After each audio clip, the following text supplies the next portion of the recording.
For my thoughts on all the latest happenings in the NFL in a completely relaxed, unscripted format, be sure to check out my channel, JG9 News. And now, on with our feature presentation. This player right here is Jim Kelly, and he's one of the greatest quarterbacks in the history of the sport. I'm not sure where you'd rank him all time, but for most people, he's inside the top 25, and quite possibly inside the top 20. As of this video, he is, hands down, the greatest quarterback to ever play for the Buffalo Bills, and he was an instrumental part in helping them get to 4 straight Super Bowls throughout the 1990s. I could go on and on about how good he was, from his 5 Pro Bowl appearances to his 1991 season where he was the best quarterback in football and easily could have won MVP over his teammate, Thurman Thomas, to his rightful spot in the Pro Football Hall of Fame, which you can learn more about by clicking the card in the upper right corner. However, I bring up Kelly because there was a well-known and publicized controversy during his career about what team he played for. For a while, no one knew whether he'd play for the Buffalo Bills in the NFL or the Houston Gamblers in the upstart United States Football League. The mystery of Jim Kelly was always a hot topic every offseason until the USFL collapsed and Kelly actually suited up for the Bills, because it was a long, drawn-out saga spanning just about the entirety of the mid-1980s. So, why do I bring up the Bills quarterback? Because amazingly enough, even though you probably know about that controversy to some extent, this is not even the craziest controversy involving no one knowing what team a player named Jim Kelly played for. If I had a nickel for every time a player named Jim Kelly was involved in a controversy regarding his roster status and what team he was actually a part of, I'd have 2 nickels, which isn't a lot, but it's weird that it's happened twice. Because this player right here is Philadelphia Eagles tight end Jim Kelly, who has no relation to the Bills quarterback.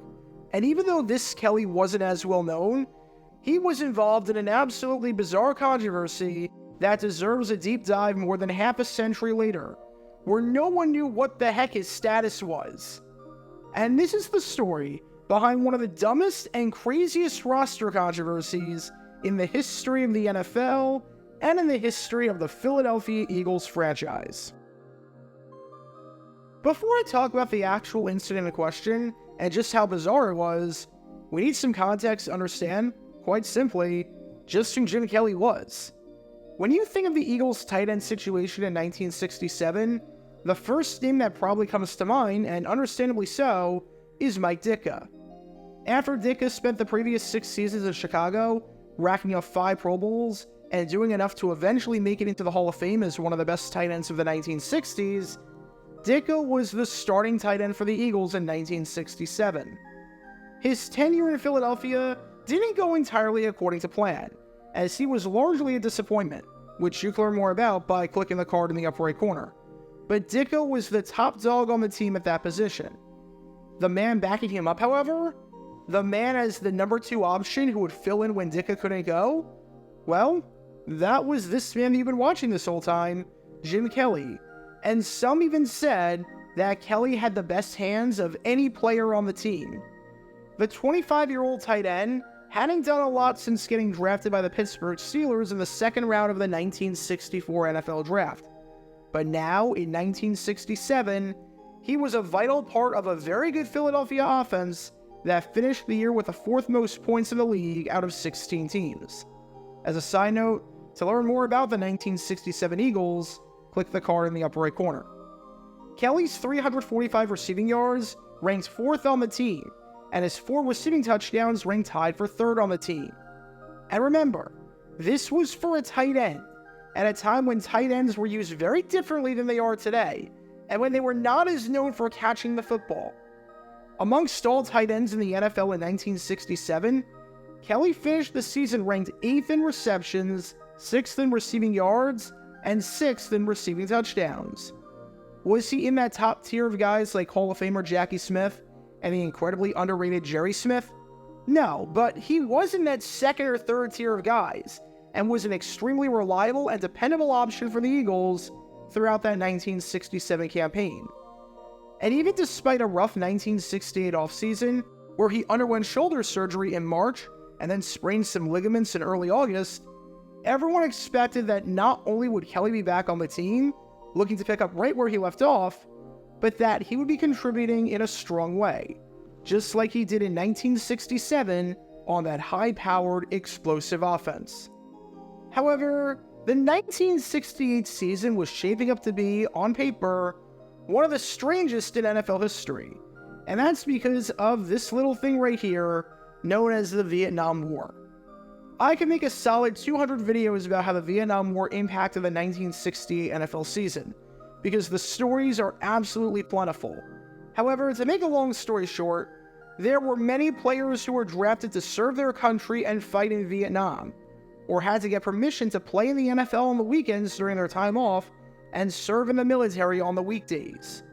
It was absolutely chaotic, and there are many good resources if you want to learn more about the Vietnam War, what it was, what led to it, and how it fared for the USA, which, spoiler alert, is to say it fared about as well as the Buffalo Bills in the Super Bowl during the 1990s.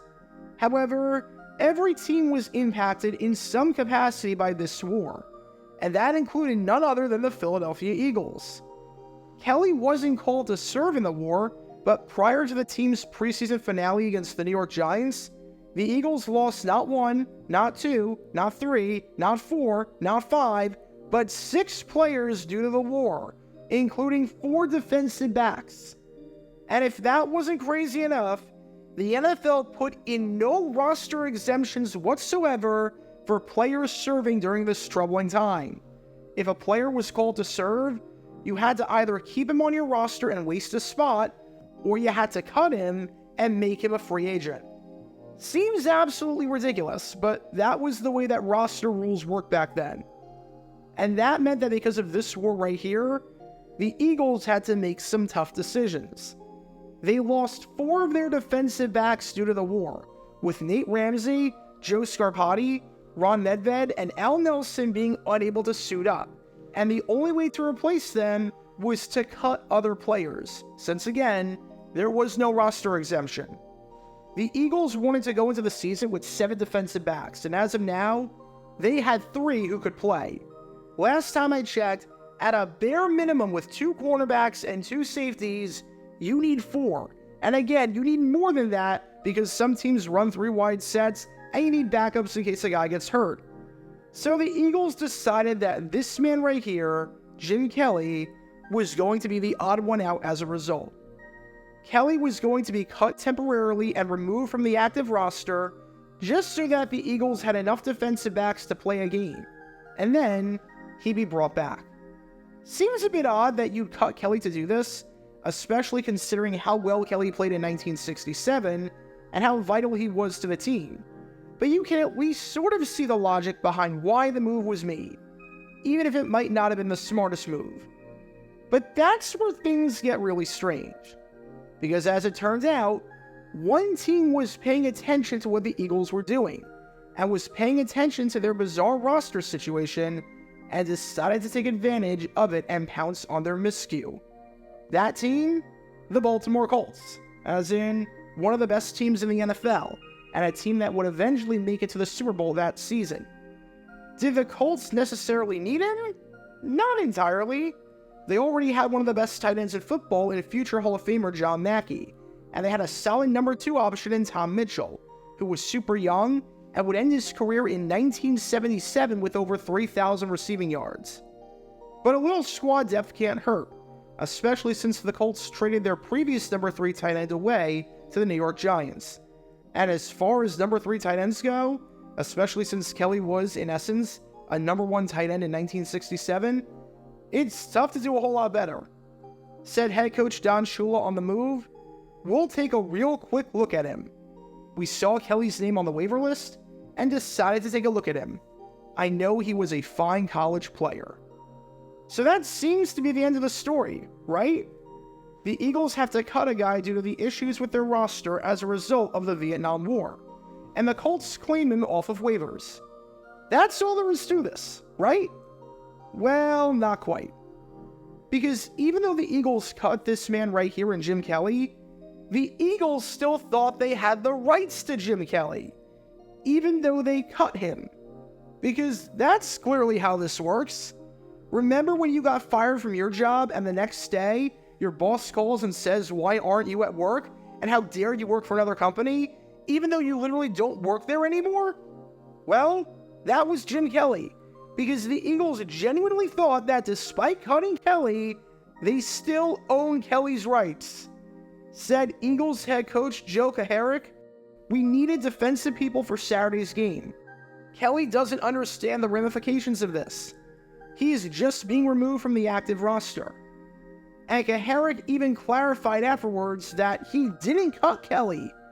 Despite the fact that Kelly was on waivers, and despite the fact that other teams could claim him, and despite the fact that Kaharick literally said that they were removing him from the roster, Kaharick reiterated the fact that the Eagles could activate Kelly and put him on the active roster, even though, may I remind you, Kelly was no longer an Eagle. As one writer said on the entire situation, Joe Kaharick has caused more confusion with his latest caper than a tongue-tied drunk at a Chinese restaurant. Joe's confused. Jim Kelly is confused. Baltimore Colt head coach Don Shula is confused. PR men around the NFL are confused. Newspapers are confused. The NFL office is confused. Even the National Guard may become confused. Again, this seemed on paper like a fairly standard and straightforward transaction. This man right here, Jim Kelly, gets cut by the Eagles and gets picked up by another team. But the Eagles are claiming that they didn't actually cut him because they plan on bringing him back? That's not how this works. If I don't have any room in my house, so I sell a table to someone, and then someone else buys that table, I don't just get to go to that person's house and reclaim that table once I make room for the table again in my house. You took a chance by cutting Jim Kelly. It stunk they had to do this, believe me. It stunk that the roster rules were so bad and not even the slightest bit accommodating during wartime and during a period where guys were getting drafted left, right, and center. But you took a chance by cutting your top tight end from last year. You could have cut anyone else. You did not have to cut Kelly.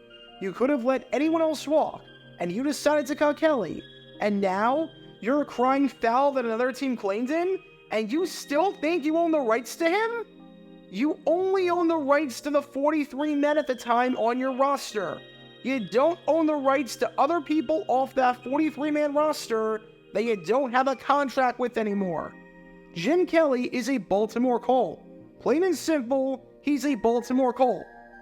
And considering the fact that we know that Kelly got cut by the Eagles, seeing as after he got cut, Kelly flat out said, "I just got cut."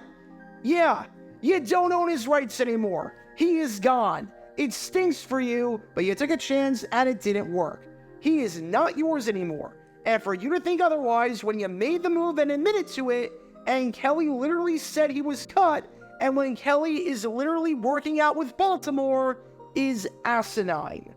Now, the funny part about all of this, as if this wasn't strange enough already, is the fact that Kelly got cut by the Colts 4 days later.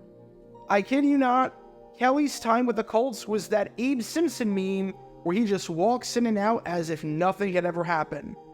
Remember what I said earlier about Kelly having a rough offseason from a health standpoint?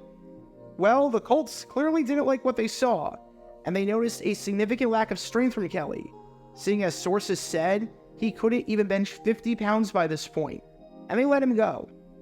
Kelly would never suit up in a regular season game again for any team, although he would, oddly enough, be back on the Eagles for the 1969 offseason, albeit with a brand new coaching staff. He did not make the final roster, though. So I guess the Eagles did get him back at the end of the day? Yeah, this saga was just bizarre. There is no other way to really say it. This saga was just bizarre. So what's the moral of the story here? Outside of the fact that 1960s football was very weird? If you cut someone, you don't own their rights. If you let someone go, you don't have the right to their contract and to bring them back. Of course you can want to bring them back, and of course you can desire for that person to return once the situation changes, but when a person is not on your roster, they are not on your roster, and you cannot treat them and act as though they are. The moment the Eagles cut Jim Kelly, he was no longer a member of the Philadelphia Eagles. It's an extremely basic concept that, somehow, everyone but the man in charge of the Eagles seemed to grasp. Because in 1968, it's safe to say that when it came to the handling of this man right here in Jim Kelly, Joe Kaharick found himself in a hairy situation. Get your official Jaguar Gear 9 merchandise by going to jj9shop.com, and be sure to like and subscribe, as it really helps the channel out a lot. Join me every Wednesday night where we'll play NFL Trivia for cash prizes at 9 p.m. Eastern over on Twitch. To learn more about the history of college football, subscribe to Jaguar Gator 8. To learn more about the history of Major League Baseball, subscribe to Jaguar Gator 7. Also, special thanks to all of our Patreon supporters for helping out the channel. Your support is greatly appreciated. See how you can become a patron and request future video topics in the description below.